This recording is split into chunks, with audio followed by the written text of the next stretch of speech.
the Okinawa beach ね。Okay, article. The history of the Capsule Hotel.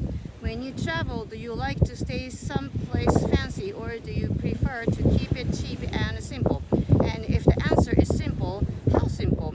As simple as a capsule that's barely big enough to lie down in. If that's fine for you, you might be interested in the story of Capsule in Osaka, opened in 1970. Wow, that early, huh? It was the world's first capsule hotel and it's still receiving guests today, although the name has changed to New Japan Umeda.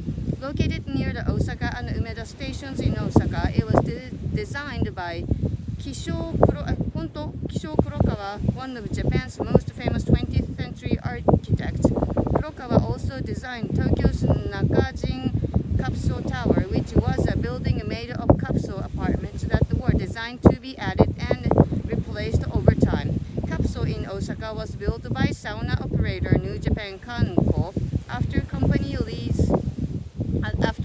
leaders noticed office workers napping at their saunas after working late. The hotel opened on February 1st, 1979 with 415 capsules, each with a bed, a TV, and a radio built in.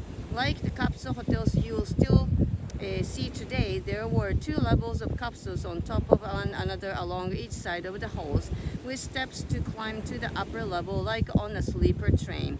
The capsules were offered at 1,600 yen a night, or about $8 at the time. This was designed to be less than half the cost of a typical business hotel. Oh my god, what am I reading? And for many, it was even cheaper than a late-night taxi home, making the hotel a popular choice for workers who missed the last train.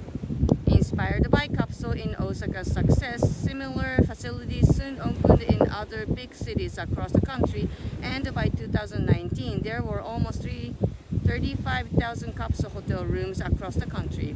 The idea has now spread even beyond Japan, with capsule hotels found in places like Hong Kong, South Korea, India, Iceland, and even Canada.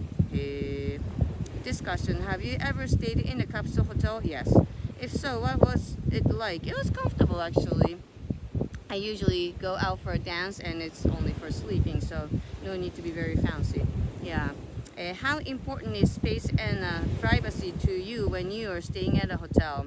Well, if you have the privacy, the space doesn't really matter because you're just sleeping, right?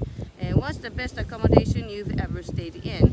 Have you ever been disappointed after arriving at your accommodation? Yeah, if I pay a lot of money for the fancy hotel, and if it's not fancy, I was really disappointed.